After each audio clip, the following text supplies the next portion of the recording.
Canada doesn't lead the world in gun crimes, but we are a leader when it comes to solving them. A technology matching bullets to the gun it was fired from was invented right here, and it's helped solve crimes around the world. It's called IBIS, Integrated Ballistic Identification Systems. But now 2 of Canada's IBIS labs are closing. The CBC's John Lancaster investigates the impact that could have on fighting crime. Shots ring out at this Toronto bar. 5 bystanders are hit. A 23-year-old university student is killed. A city bus driver shot in the face, caught in the crossfire of a dispute. A string of murders at the hands of a suspected gang member. Welcome to Forensic Technology. In each of these cases, police turn to this Montreal company, inventors of new technology that's helping solve gun crimes. You got 1,000 Miami, 1,000 Newark. The results?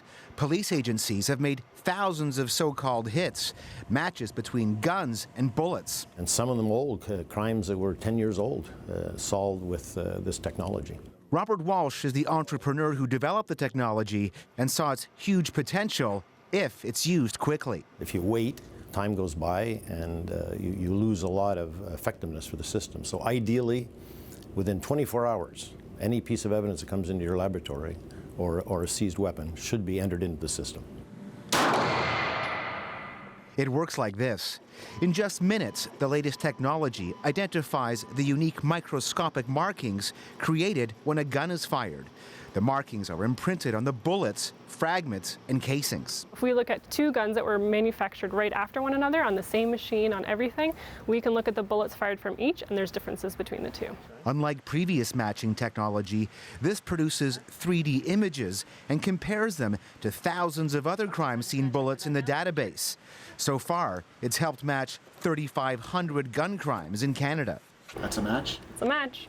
But there's also a catch. Canadian IBIS labs are about to take a hit of their own. 2 of the 6 will close due to federal budget cuts. 1 is in Halifax.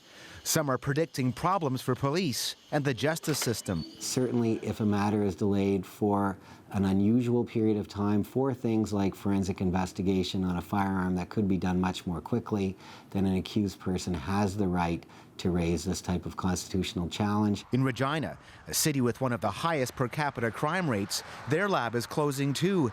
The overall savings, $3.5 million. These events in Toronto underscore why. But at the same time these labs are closing, they're opening in other countries, and Canadians are picking up the tab. Minister of State Diana Blonsky was in Belize in October as part of the federal government's anti-crime initiative in the region. Canada is spending up to $14 million a year in aid, some in the form of IBIS systems. At least 5 countries will get them. It's an absolute contradiction, and it cannot be explained. And that has some opposition MPs accusing the government of a double standard. They're making that technology and that science less available to Canadian law enforcement officers. The RCMP deny that. They say despite backlogs at some Canadian IBIS centres, the closures only mean they'll be able to streamline operations at the 4 labs that are left. John Lancaster, CBC News, Toronto.